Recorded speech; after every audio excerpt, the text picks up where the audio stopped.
Hey everybody, this is mrJack, your host at Show Me the Money in Music. And this is a historic day for us because it's the very first episode.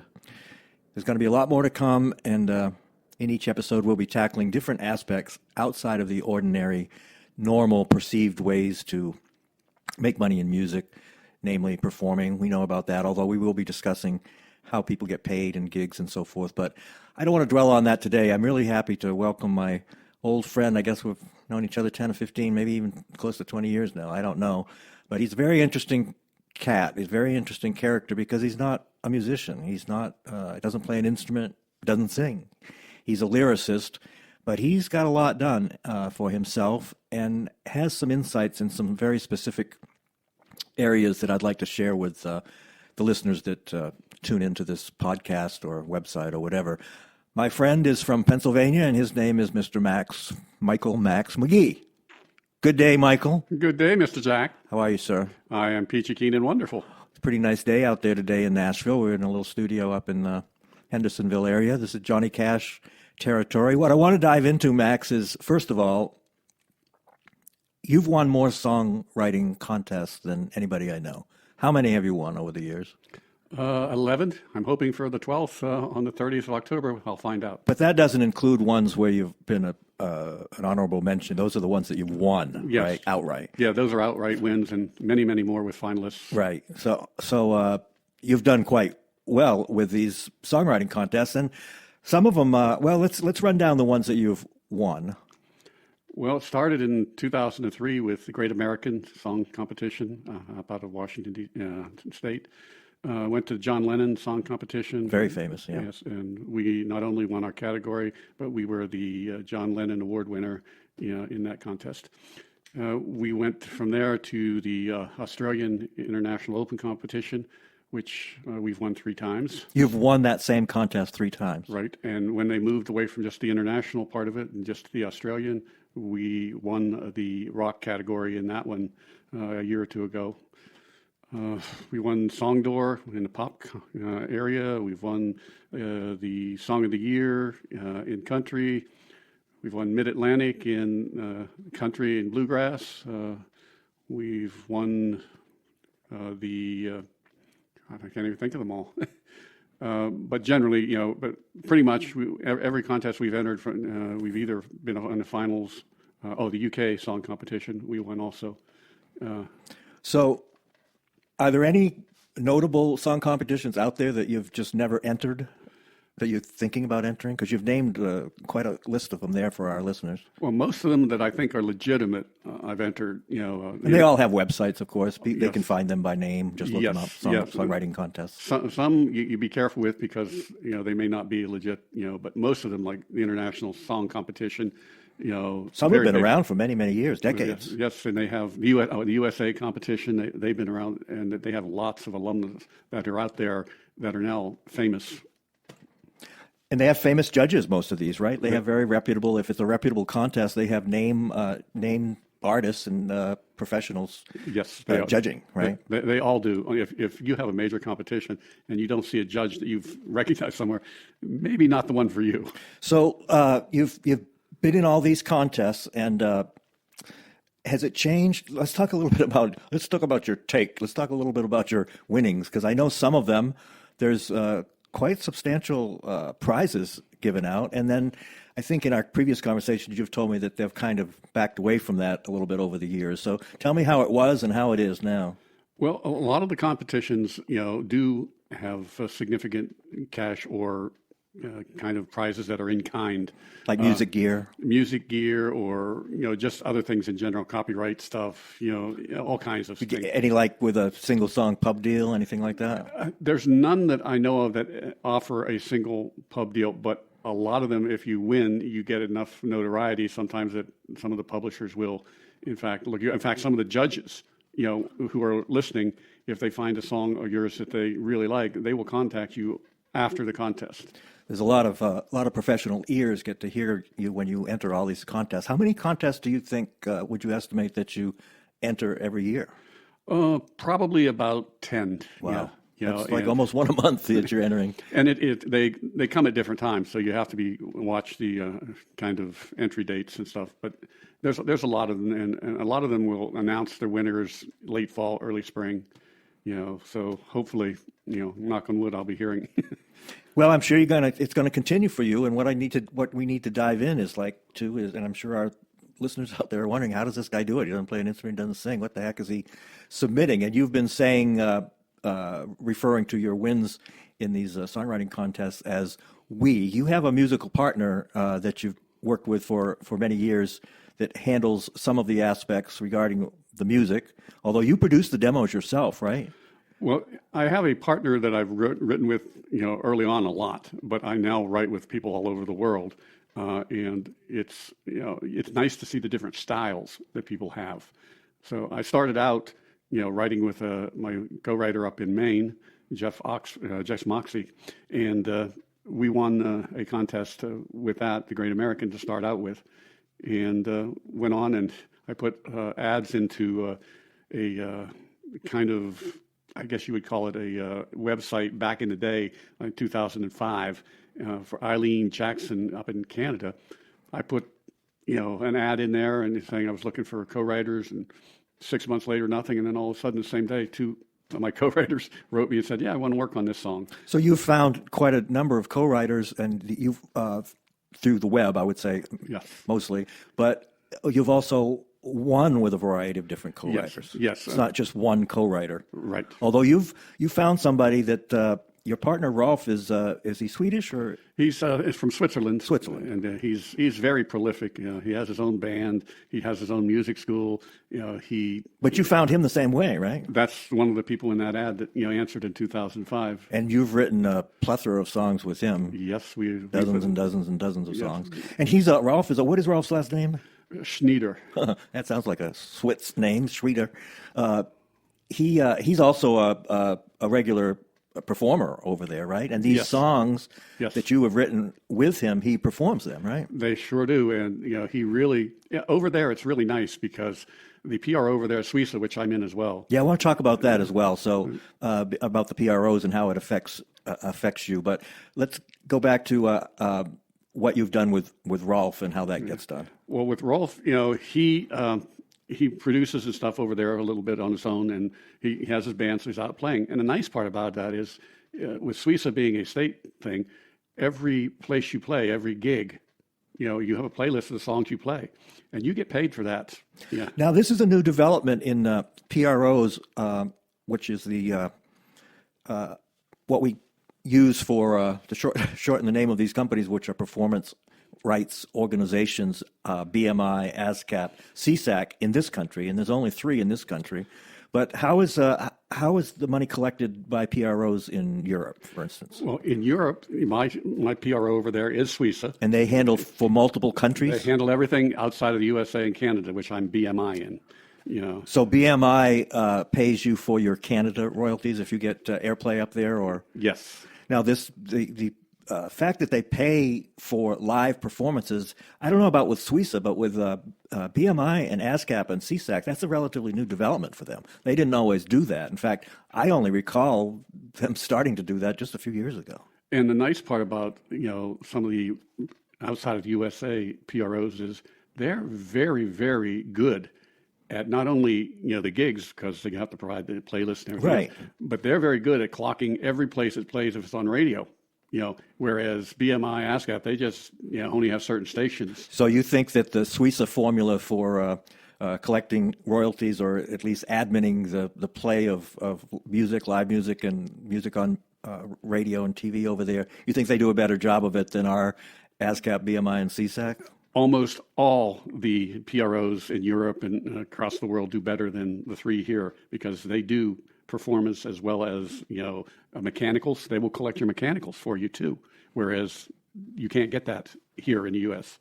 So you've got, people might not be hearing your music here, although they could be, and we'll talk a little bit about that in a minute. But you've really got quite a lot of action on your songs in Europe, right? Both on radio, and we'll talk a little bit about syncs in a second. But you've really got kind of a broad swath over there as far as getting your music out to people. with a number of different groups, right? Yes, in fact, Europe is basically the cash cow because with Rolf over there, he has any number of contacts. I mean, with radio and other people, and he's a go-getter. And we've gotten cuts from major label artists over there, that we would have never seen if he wasn't connected with some things over there. And we have probably 4 or 5 major label artists over there, and he does a good job of also getting cuts from people who are not as well known that are indie artists. I can't say how many indie artists we've gotten cuts on over there, as well as he actually had his insights into the Switzerland's, the Swiss kind of version of American Idol. Yeah. And we had actually 2 songs play in the finals of one of those. On the broadcast. On the broadcast, TV broadcast. Wow. And, one song, the artist placed 3rd, and the other one was like 12th. They were in the top 16. But you got paid for the performance of those songs on those networks. Of course. Yeah.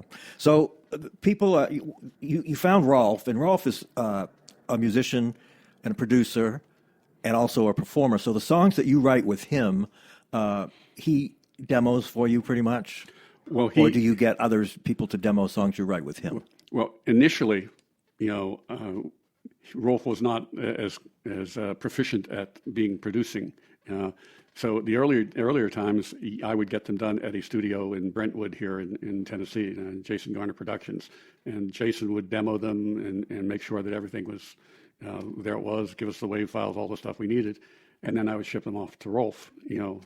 So we've done a number, but what Rolf has found out the last couple of years is that in Switzerland, it's much easier to get your songs on their charts if you have more of the Swiss kind of influence in them. So, I see. You mean performers, producers, writers. And they take care of their own. So he actually did several songs with artists there that he then did all the tracks and stuff on. And, actually one of them got to top 33 in the Apple Music charts over there. And so he's learned that it's harder to get them on the charts if there's not as much content from Switzerland in them. Right, which makes sense. So, I mean, people might be wondering, this guy's got placements all over the place and songs on the radio and songs being performed in Europe. How does he get them to be heard by people? You basically have found a way to produce your demos in a very, very professional but also cost-effective way, right? And that's a very key element. You can have a great song, but if it's going up against other songs that are also very good with much, much more professional production that sound like the full-blown record of that song, you're kind of at a disadvantage if you don't do that. And yet, for a lot of people, they find that that's prohibitive because it can be very expensive. It can be thousands of dollars to record one song, but you don't pay thousands of dollars. No. What I have worked out with the person who runs the studio, and he does a lot on his own as far as the instrumentation. Yeah, he's a multi-instrumentalist. And he's also a producer, and he's done. He has contacts all over the place. He also is a professor at Belmont University. Yeah, so he's quite an accomplished guy, and his demos sound stellar. And I have to say that's and obviously Rolf's do too. But I think that's a really big component for people to keep in mind when they're submitting songs. Certainly for sync, because they have to be masters and they have to be really well done. But even for songwriting contests, I think it's important for the songs not to just be a rough vocal demo. In order to really make hay in those things and win them. Yeah, unless you're someone like Norah Jones or something who can do just a piano vocal that's really good. It's possible, but really what you're up against is songs that sound like radio. Yes. And the more you can do that. So you found a way, and we're in Nashville, and we know lots and lots of people and producers and studios. There's a great Larry Beard studio here in Nashville. I have used, and a lot of people that... I did too. Yeah, before Jason, right? Yep. Just Larry's, the prices may have changed now, but what they do is they are incredibly proficient musicians, and they'll record like 5 or 6 songs. I think it's 6 songs in a session, which is a 3-hour session, and they bang out your song in a half hour. And you might think, oh my God, well, it can't sound very good if they just do it in a half hour. Au contraire, their songs, their demos, when they're done after a half hour, and of course there's other time spent on the vocals and the mastering of it, but final mixing and mastering. But you get something that's at Larry's studio, a Beard studio, and there's others here in Nashville. You can find just by Googling demo studios in Nashville, other places and people to do it. But my point is, both that historically, I've been at Larry Beard's a number of times, and it's cost about $600 to come out of there with a great sounding demo. And you've, because you've worked so closely with Jason for so long, you've got a system down. It costs you less than that to get them done, right? Well, one of the things you have to be careful about is where do you want your music to go? And if you want it to go for sync, you need to have work for hire. Beard can't even compete on that because of the musicians union, and you're talking thousands, right? Where I'm talking $700, right?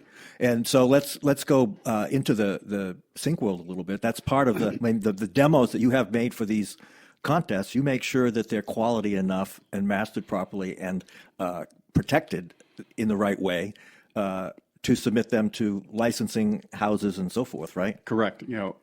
Any film, TV library, anybody who's looking for anything for sync will tell you, is this a work for hire, or is there any union musicians on this? They'll ask those kind of questions because, if it's not ready to go immediately, because they want it yesterday. Their phrase is one stop, right? They want to be able to go to you and for you to assure them that there are absolutely nothing to encumber this from them using it, that they have the full right. They license it from you and they have the right to use it as specified. You have to own the copyright, the publishing, the master, and all the parts of it. The musicians who played on it have to be work for sign hire. off on it, right? Work they for all hire. Each one studio, everything. Right. They all have to sign off on it. Or these and your co-writers too. Your co-writers, right? And of course, if you don't do that, these music supervisors won't even entertain using it. Well, they won't entertain it. And if you do something like that, and one of the parties objects, you'll never get another listen by any film TV library because that puts them in a really sticky wicket. Yeah, it can cause massive headaches and even job losses for these people because these projects are so big. And while this licensing might be $500 or $1,000 or even $10,000, but if it goes wrong on a production, then those people are screwed. And the music supervisor in particular, whoever said that song will be blacklisted. Was one stop. Will be blacklisted. Right. So it's a very tricky path to negotiate with these things in terms of that's a lot of people to sign off on every single recording. Unless you write it and sing it and play it and produce it and master it yourself, then you own it. But if you've got anybody else on there, you better get them to sign off on it, or you could really get yourself in a really big mess. For my co-writers, what I've done is I say to them, if I'm going to be able to pitch this to film TV, I'm sending you a sign off. Right. And you're signing off at anything that we do and I pitch, you agree, that it's okay to send it to film and TV, and you cannot back out of that. Another important component that I want to mention here for now that we're getting into sync a little bit is sometimes they don't want the whole song. Correct. Sometimes you've got a guitar solo or a guitar rhythm section, or you've got something, maybe even an a cappella piece in there or they would like to make it a cappella. So they call all the components stems, do they not, in the sync world? And when you give them, you want to at least have the ability to tell them, because they will ask, do you have the stems, not just the whole mastered song? You want to have each one of those tracks available. That's what many of today they are looking for, and what I have, is the overall, but I can always go back to my studio person and say, give me the stems. Right. You have to make sure, but when you're recording, you have to it has to be teamwork here. You're a studio engineer, your producer, everybody has to understand what these tracks are ultimately going to be used for. Yes. And if it's for sync, you've got to have those stems available and readily available, because if they say, hey, send me it, they mean send me it right now. Right. They don't mean like go dig it up and get back to me in a week or two. Right. They're on a very, very tight schedule. That's what's fascinating. Yesterday. Right. That's what's so fascinating about the sync world, and I want to talk a little bit more about it because, of course, years ago, like when I was growing up, there were only 3 TV stations, but virtually all of the programming on TV, and whether it was a dramatic or some kind of a drama or comedy or whatever, but even the commercials, the music producers were hired in Hollywood generally at an exorbitant rate to produce music. Now, of course, in the huge motion picture productions, you think of people like John Williams or whatever, and that still happens. They're composers, they're renowned composers and conductors and there'll be a huge production like for Titanic or for a movie. But most of what gets produced for television, and especially for the web now, in all of these streaming services, they're using independence and trying to really get these snippets of music for as little as possible. They don't have big budgets, and if they say, "Hey, we'll take it, and this is our budget," and you say, "Oh, that's not enough," they'll just say, "Fine, we'll find another one," right? So people need to understand that they can't really negotiate these things. If you can find somebody that wants to use your sync, you better take it. You know, what happens is the sync world with music is post-production. Right. So that means what's ever left over from the budget. Right. You know, and that's not a lot. Right. So, you know, they are in very constrained circumstances. You know, with the music supervisors and whatever, one of the things they will do is, you know, they contact you and say, "We're interested in this. Do you have all the components of it to make it work?" Yes. Or if you put it in a film TV library, you're going to sign a document that says, you know, that you have all those things and they have the ability to pitch it, and they will be the person or entity that has the ability to license it and to collect on it. And different film TV libraries have different standards. There's non-exclusive and exclusive. Right. You know, if it's exclusive, it means you can't give that to any other film TV library. Right. You know, if it's non-exclusive, you can give it to 25, 30, 80, whatever film TV libraries. And the problem they have with that, though, is if there's a call for a certain kind of music and two libraries send the same song to the person that's looking, who gets credit? Right. You know, and so a lot of them. So is it a flip of the coin? Which one they use? Or well, a lot of them don't want to do that now. So many of them are going to just exclusive kind of thing. Now, exclusive meaning they're going to have the publishing and whatever and the ability for that one placement. Not that they own the copyright for anything else or publishing for anything else, just for that placement. So have you found that there's any particular demand or advantage to using exclusive as opposed to non-exclusive libraries? Well, these days it's even tough to get in, you know. So right now we're in maybe 4 or 5 different film TV libraries, and they are smaller ones. They're not the huge, you know, but they do get placements. You know, they got to Well, play. the demand for music, if you just think about all of the programming that's on all these streaming services and just the web in general, I mean, literally every video that's made and put up on the web has music on it, virtually every one. And that music has to be licensed from somebody. And of course, I'm sure there's a lot of skullduggery that goes on and people illicitly using content that doesn't belong to them. But if you want to do it right and you want to get paid and you want to not get blacklisted, you have to make sure that all your ducks are in the row, that you have the rights to do it. But having said that, is there any advantage to being with these companies exclusive as far as getting syncs? Do you get more syncs with an exclusive than a non-exclusive? Well, that's a whole different kettle of fish, because, you know, if you have only one film TV library that's pitching for you, you know, it means that you probably don't have as many opportunities to get to a whole range of other things. However, if you are getting that pitched, you know, sometimes, you know, that means that, you know, the people they work with are more connected or whatever, or they're feeling a lot better about any of the songs that you have, you know, in the library. But one of the things that, you know, I found is that, you know, we had songs pitched and actually taken and placed in a movie, documentaries, you know, film, television shows, and you can get a myriad of ways to get money from them. You know, it's not just that they play the whole song. They don't. And sometimes they will if it's, you know, what's called an SVI, a super visual instrumental, which goes along with whatever's happening in the scene itself. You know, they'll play Which the whole pays song. a lot more for that. Oh yes, yeah. You know, those are much higher. But a song in the background or a song playing on the radio in a scene in a movie, that still all has to be licensed. Right, and if it goes along with the scene, you know, the dialogue and whatever, you get more money for it.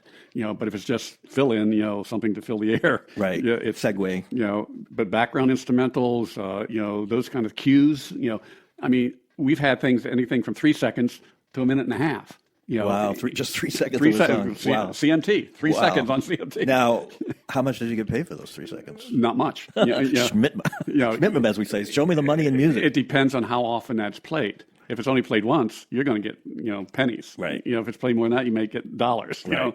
It all depends on, first of all, the range of the audience that you're reaching. Right.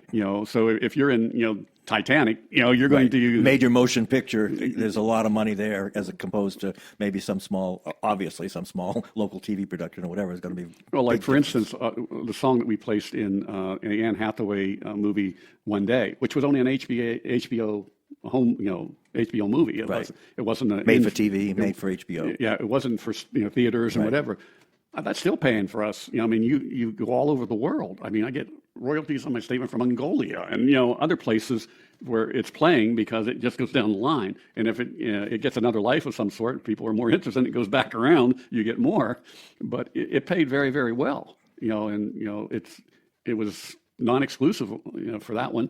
Really, to consistently make some money in this business, you have to be writing, producing a lot, but you also have to be distributing as much as you can possibly distribute and get. That's why you would get into like multiple song libraries and try to find multiple ways to pitch your song to music supervisors. Do you go to events where you pitch directly to music supervisors? Well, the one event that that you and I are very familiar with is the Durango Sure, Song we Expo. met there, and many. I've been associated with that for 25 years, and I would say most of my best friends and many of my associates, peers in music I've met there. It's a granddaddy of an event now. It's been around so long, but they do have a lot of music supervisors there that you can pitch to on sync panels, right? Correct. And you have done that Yes. often. Yes. And songs have gotten picked up, right? Well, it's hard to tell sometimes because again, you don't know necessarily which entity got you at times. They're not really real good at following up. You get paid, but they're not. So you don't really know the chain of custody. You don't know who. They don't hold your gave to hands. who. They don't hold your hands. No, you can find out, but Right. it's like okay.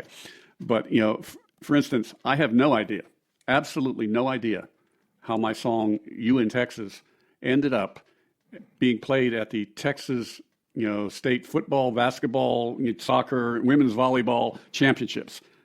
And I have no idea how it got played. For the whole state? For the whole state. Like in the high school world? Yep. So at every high school sporting event in Texas? At that, the championships. Oh, the championships of these events. It got played, and I didn't even realize it was being played at Texas Rangers games. There was like 20 Texas Rangers games that song ended up being, but it was placed. Yeah, and you don't know exactly how it got placed, but it's sure rewarding to find out that your song is being used like on ESPN all of a sudden or something, and you don't know how it even got there. Exactly. I look at the number of cues and the number of background instrumentals. I'm probably in 20, 25 different TV shows, but they're not major things. But every time they that's pay. The whole point of what I'm trying to do here is to let people know that, it can't be just, when I was coming up playing music, literally, we would say it only takes one. You get one song on the radio, and you'll probably make enough money to retire. And in the old days, when a single was a single and vinyl was vinyl, and millions of copies of those singles and LPs got sold, you could make millions of dollars. But of course, since 2000 and the advent of MP3s and music becoming less of a physical product and more of just a virtual product, and the sale of those products basically disappearing. When I was in high school, we had sometimes as many as 3 huge record stores in every mall. There'd be a Sam Goodies, and there would be Strawberries, and just a number of them. And they weren't small stores; they were really big stores, and all that's gone. Mm-hmm. So what I'm interested in talking about and sharing with other people is what people like yourself are doing to have a hand in this industry and make some money in this industry, but not shooting for the moon, which is actually virtually impossible to attain anymore, especially if you're not a young person and you're not a package, someone that looks like the performer. You can still become a star, and people do become a star, but it's much harder to collect the money on your content, on your works of art than it used to be. And so my point is, you got to get down and you got to get your music in commercials. You got to try to get it in TV shows. You got to get people performing it on stage so that the PROs will pick that up and pay you on that. And there's a number of ways to do that. And before I let you go, Max, we've run down a number of songwriting contest that you've entered, and this information that we've talked about will be available on the website, or there'll be links to these particular songwriting contests and so forth, so you don't have to go looking for them. But I wanted to ask you to maybe run down a few of the sync libraries or licensing companies that you have done business with and might be able to recommend. We've been dealing with Crucial Music out in L.A. Most of them are in LA, aren't they? Or New York. And Jingle Punks, which is, all over now. It was funny because Jingle Punks, when we first got our song in there, which is one that was placed in the movie, it was being started by a videographer who just on his own, knew what the people needed in movies and whatever, because he'd spent years doing it. Well, he started the company and it took off like a shot, and so, we have several other songs that are in TV shows. I mean, he's sliced and diced one song for about 25 different shows. Wow. So it's like, wow. So Jingle Punks is one, and Crucial Music. Crucial. We had 300 Monks. We had, one over in Germany, which Rolf got me on, name escapes me. But we don't have a lot because, putting your songs in a film TV library is not like it's tomorrow you're going to get results. You may never get a result. Right. And some of them are not really all that, proficient. And let's face it, you're in a library with thousands and thousands of other songs. Right. It's not like you're in there with 12, 20, 50 songs. So usually we try to get with people who are either connected to those kind of folks. Maybe they're not the actual person, but they can kind of slide you in the door maybe a little, and we try that. And Rolf does most of that because he's most connected, But also what happens in other businesses is these people, like say music supervisors, will establish a relationship with somebody, and that relationship is a good relationship. Every time they've asked you for something, it's been a one-stop, and you've gotten it to them right away, and they'll come back to you, won't they? Yes. Just like going back to a contractor that you like to have come to your house. Yes. And I mean, for instance, like Crucial, we signed maybe a 3-year deal with them for a song. We've had, probably 4 or 5 times that we've upped it to another 3-year contract. Oh, really? You keep renewing it? Yeah. But it's nice because if you want out, you can get out. Right. But at the same time, and the other part of it is a lot of these sync TV libraries and stuff, it's not just TV and stuff like that. It's business corporations who are at conventions and things like that. It's mind-boggling, the opportunities for music to be used, and that music has to be licensed, and you will